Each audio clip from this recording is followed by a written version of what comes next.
All right, Shalom. All praise, honor, and glory to Yahweh by Hashem Yahushai, by Hashem Harakak Wadash. Double honors to the apostles of Great Millstone, and peace and salutation to the elect. This lesson is going to cover being aware of the old prophet, that seducing spirit of the old prophet, and likewise the seducing spirit of Jeroboam. Over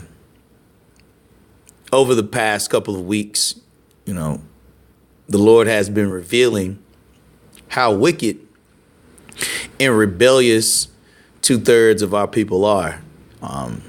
They may have started in Great Millstone. They may not be a part of Great Millstone. But that spirit is clearly floating around Israel, that seduces men. And so, this lesson is basically going to be geared towards a parable in which I'm going to read that goes into the situation of that seducing spirit of that old prophet, and likewise the seducing spirit of Jeroboam. So I'm going to start here in Isaiah 57:3. It says, "But draw near hither, ye sons of the sorceress, the seed of the adulterer and the whore." And basically that's 2/3 of our people. But at the forefront of that are these false prophets that are amongst the nation of Israel that consider themselves Israelites, but in their deed and in their action, really what they're doing is gratifying themselves, making themselves an idol, instead of giving all praises to Yahweh by Hashem Yahushai for the knowledge and wisdom in which they've been given. Which is the reason why it says, ye sons of the sorceress. Because really, that spirit that they're using is the spirit of this whore of Babylon, which is why it says the seed of the adulterer. Why? Because they've been intimate with the whore of Babylon, which has given them that seducing spirit. Verse 4, against whom do ye sport yourselves? Against whom make ye a wide mouth and draw out the tongue? Are ye not children of transgression, a seed of falsehood? So these philosophies that are promoted, religion, all of these ideologies are a seed of falsehood. They're really not the prophets of the Lord. They've been seduced. They have changed themselves into the image of what the prophets of the Lord would be. Henceforth, seducing those that are unaware. Isaiah 57:5, inflaming yourselves with idols under every green tree, slaying the children in the valleys, under the cliffs of the rocks. And it's no different than what has happened then than what's happening today. So I'm going to read this in 1 Kings 16:1. It says, then the word of the Lord came to Jehu, the son of Hanani, against Baasha, saying, for as much as I exalted thee out of the dust and made thee prince over my people Israel, and thou hast walked in the way of Jeroboam, and has made my people Israel to sin, to provoke me to anger with their sins. So we're going to get into this account here in 1 Kings, the 13th chapter. And like I said, we're going to read through majority of it, because as these parables state, it gives you examples of disobedience towards Yahweh by Hashem Yahushai, and how there are men amongst Israel that portray themselves as being prophets of the Lord, but in all actuality, they're really just trying to set themselves upon high, to receive the gratification in which the Lord should be receiving. So let's start here, 1 Kings 13:1. And behold, there came a man of Yahweh out of Judah by the word of the Lord unto Bethel. And Jeroboam stood by the altar to burn incense. And he cried against the altar in the word of the Lord and said, O altar, altar, thus saith the Lord, behold, a child shall be born unto the house of David, Josiah by name, and upon thee shall he offer the priest of the high places that burn incense upon thee, and men's bones shall be burnt upon thee. And he gave a sign the same day, saying, This is the sign which the Lord hath spoken. Behold, the altar shall be rent, and the ashes that are upon it shall be poured out. And it came to pass, when King Jeroboam heard the saying of the man of God, which had cried against the altar in Bethel, that he put forth his hand from the altar, saying, Lay hold on him. And his hand, which he put forth against him, dried up, so that he could not pull it in again to him. The altar also was rent, and the ashes poured out from the altar, according to the sign which the man of Yahweh had given by the word of the Lord. And the king answered and said unto the man of God, Entreat now the face of the Lord thy God, and pray for me that my hand may be restored me again. And the man of God besought the Lord, and the king's hand was restored him again, and became as it was before. So as you can see, anytime you are doing something out of the accordance of the Lord, trying to, basically, he was condemning the altar of the Lord, and by him putting his hand out, it became withered, But once again, he was commanded to pray to the Lord, and his hand was restored. Okay. Verse 7. And the king said unto the man of God, Come home with me and refresh thyself, and I will give thee a reward. And the man of God said unto the king, If thou wilt give me half thine house, I will not go in with thee, neither will I eat bread nor drink water in this place. For so was it charged me by the word of the Lord, saying, Eat no bread, nor drink water, nor turn again by the same way that thou camest. So he went another way, and returned not by the way that he came to Bethel. Now there went an old prophet in Bethel, and his sons came and told him all the works that the man of God had done that day in Bethel. The words which he had spoken unto the king, them they told also to their father. And their father said unto them, What way went he? For his sons had seen what way the man of God went, which came from Judah. And he said unto his sons, Saddle me the ass. So they saddled him the ass, and he rode thereon, and went after the man of God, and found him sitting under an oak. And he said unto him, Art thou the man of God that camest from Judah? And he said, I am. Then he said unto him, Come home with me and eat bread. And he said, I may not return with thee, nor go in with thee, neither will I eat bread nor drink water with thee in this place. For it was said to me by the word of the Lord, Thou shalt eat no bread, nor drink water there, nor turn again to go by the way that thou camest. He said unto him, I am a prophet also, as thou art.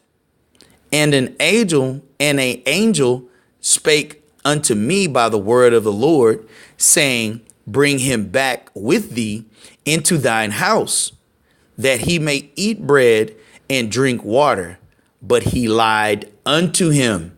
Okay. So now the scenario that's taking place is this old prophet, okay, is now seducing, okay, the man of the Lord, okay, which healed Jeroboam's hand, okay, that caused it to be restored.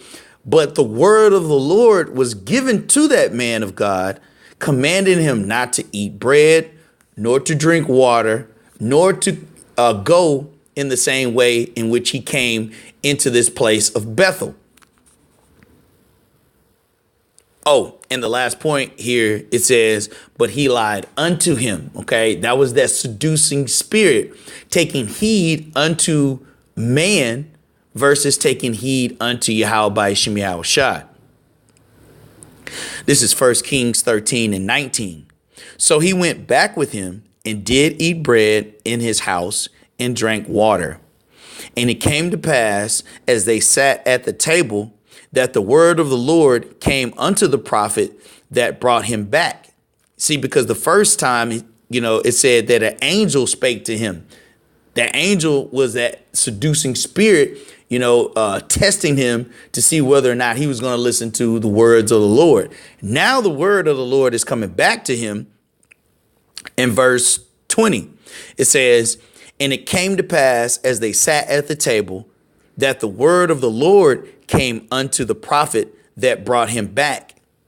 And he cried unto the man of God that came from Judah, saying, thus saith the Lord, for as much as thou hast disobeyed the mouth of the Lord, and hast not kept the commandment which the Lord thy God commanded thee, but camest back and hast eaten bread and drunk water in the place of the which the Lord did say to thee, eat no bread and drink no water, thy carcass shall not come unto the sepulchre of thy fathers. And it came to pass, after he had eaten bread and after he had drunk, that he saddled for him the ass, to wit, for the prophet whom he had brought back. And when he was gone, a lion met him by the way and slew him, and his carcass was cast in the way, and the ass stood by it. The lion also stood by the carcass. And behold, men passing by and saw the carcass cast in the way, and the lion standing by the carcass, and they came and told it in the city where the old prophet dwelt. Verse 26, and when the prophet that brought him back from the way heard thereof, he said, it is the man of God who was disobedient unto the word of the Lord. Therefore the Lord hath delivered him unto the lion, which hath torn him and slain him according to the word of the Lord, which he spake unto him. So really, like I said, these are the scenarios of that old prophet with that seducing spirit that we should be aware of today, as these false prophets are out in the world that may even call themselves Israelites, that may have the appearance as far as speaking great words, being able to use a certain language to entice you. But the word of Yahweh Shem Yahushua is what we are to obey. Now, shall we also obey men that are over us? Most certainly. But it has to be in the spirit of the Lord. Because if not, you can end up like this man of God who was slain, or slew by a lion because he disobeyed Yahweh Shem Yahushua. Okay, so let's get to the next point here, and then we'll wrap up. This is 1 Kings 13 and 27, it says, and he spake to his son, saying, saddle me the ass, and they saddled him. So let's jump down here to verse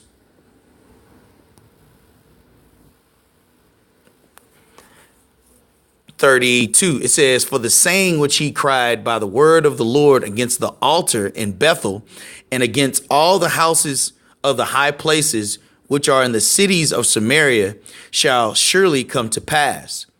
After this thing, Jeroboam returned not from his evil way, but made again of the lowest of the people priest of the high places. Whosoever would, he consecrated him, and he became one of the priests of the high places. And this thing became sin unto the house of Jeroboam, even to cut it off and to destroy it from off the face of the earth.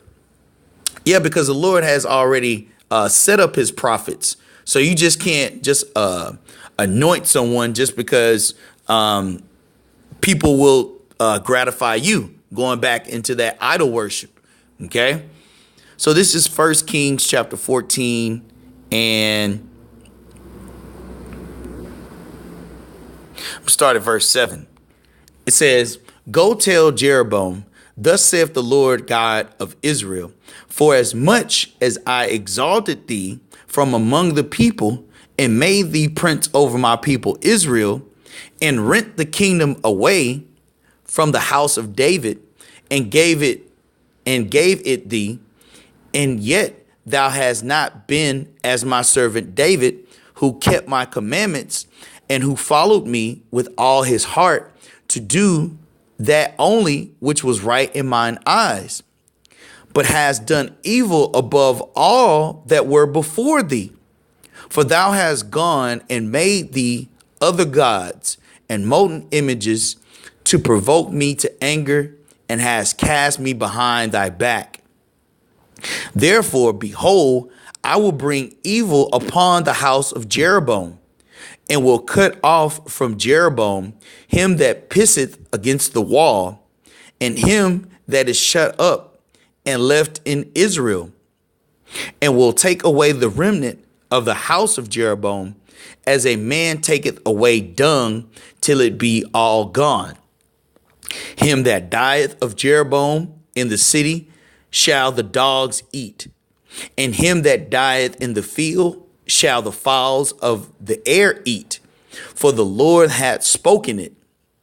Arise thou therefore, get thee to thine own house, and when thy feet enter into the city, the child shall die.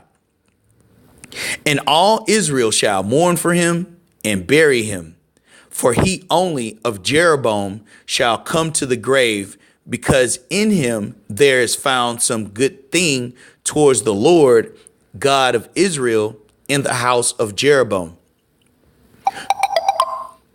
Moreover, the Lord shall raise him up a king over Israel, who shall cut off the house of Jeroboam that day, but what?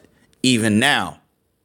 For the Lord shall smite Israel as a reed is shaken in the water, and he shall root up Israel out of this good land which he gave to their fathers, and shall scatter them beyond the river, because they have made their groves, provoking the Lord to anger. And he shall give Israel up because of the sins of Jeroboam, who did sin and who made Israel to sin. And really, that's the point. Let me read 17. It says, and Jeroboam's wife arose and departed and came to Tirzah. And when she came to the threshold of the door, the child died. And so all of these scenarios are just to present that seducing spirit that may come in the form of an old prophet, or may come in the form of an idol, which is causing our people to sin. That's how things were in ancient times. Men were exalted, and then instead of giving praise to Yahweh Shai, those men were the ones that were circumventing that praise of Yahweh Shemi Shai for themselves. You know, this is Colossians 2, and let's start at 18. It says, let no man beguile you of your reward in voluntary humility and worshiping of angels. Because when we had read in 1 Kings, the 13th chapter, it talked how that old prophet said an angel had told him to come to his house and to eat and to drink. But it also said, but he lied. Okay. It says, and worshiping of angels, intruding into those things which he hath not seen, vainly puffed up by his fleshly mind, and not holding the head. What's that head? That head is talking about Yahweh Shai, from which all the body by joints and bands having nourishment ministered and knit together increaseth with the increase of Yahweh only. That is the reason why we have life. That is the reason why we have breath. That is the reason why we have this infinite knowledge, wisdom, and understanding. Not by men, which is the reason why we shouldn't fall to that charming of that seducing spirit that's amongst Israel at this current time. And really any time. Okay. You got guys getting tattoos and shit. Come on, man. And still trying to call themselves a prophet of the Lord. They are a prophet. They're an old prophet of a seducing spirit. Verse 20. Wherefore, if ye be dead with Hamashiach from the rudiments of the world, why, as though living in the world, are ye subject to ordinances? Touch not, taste not, handle not. Because what are you touching, tasting, and handling? That sorcery or that seed of falsehood. Okay, that adulterous spirit of that whore of Babylon that was referenced in Isaiah, the 57th chapter. Matter of fact, let's just go back to that before we wrap up. This is Isaiah 57 and 3.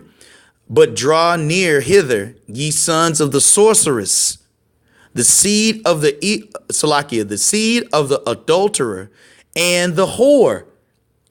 That's why in John the 8th chapter, Yahweh Shai said, ye are of your father the devil, and the deeds of your father ye will do. What are those deeds?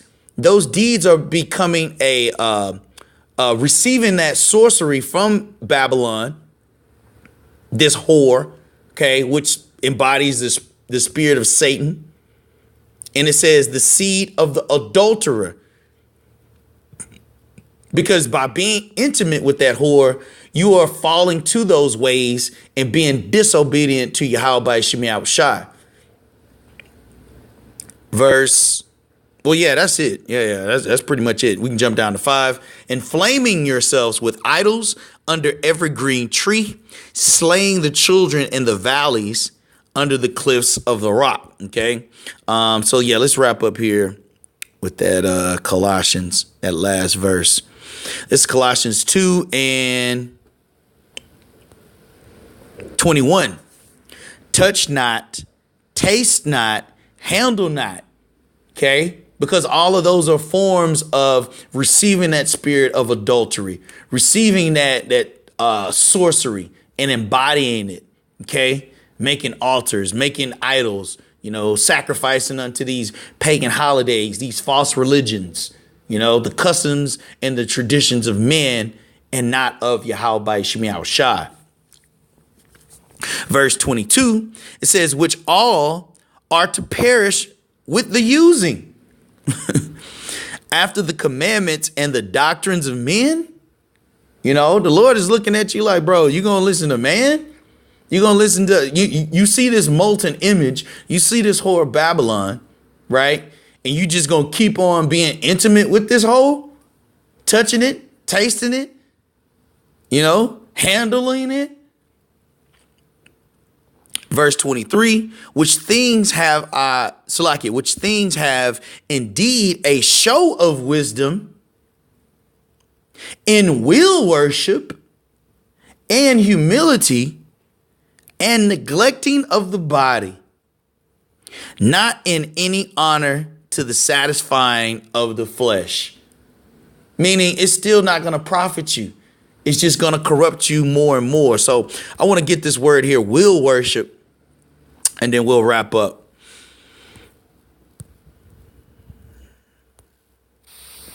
Strong's G 1479. Ethelathreskia. Ethelathreskia.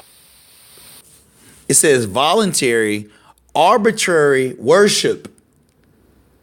That's why I said falsehood. Okay? Because they're not doing it from a sincerity of heart. They're not doing it to give praise to Yahweh by Shemi Shai. Okay? That spirit of Jeroboam, that spirit of that old prophet, and the man that got judged by the lion eating him. Okay? It was arbitrary worship because you were disobedient. Worship, which one prescribes and devises for himself, contrary to the contents and nature of faith, which ought to be directed to Hamashiach. Part B said of the misdirected zeal and the practice of aesthetics. That's why they broaden their phylacteries. That's why they want to sit in the chief places of the synagogues, because they want to be seen of men. Whereas we just want to do the work of the Lord and be delivered. So, Lord willing, this lesson was edifying for the elect. I'd like to give all praise, honor, and glory to Yahweh by Yeshem Yahushai, by Yeshem HaRakak. Double honors to the apostles of Great Millstone who teach and rule well, and peace and salutation to the elect. Shalom.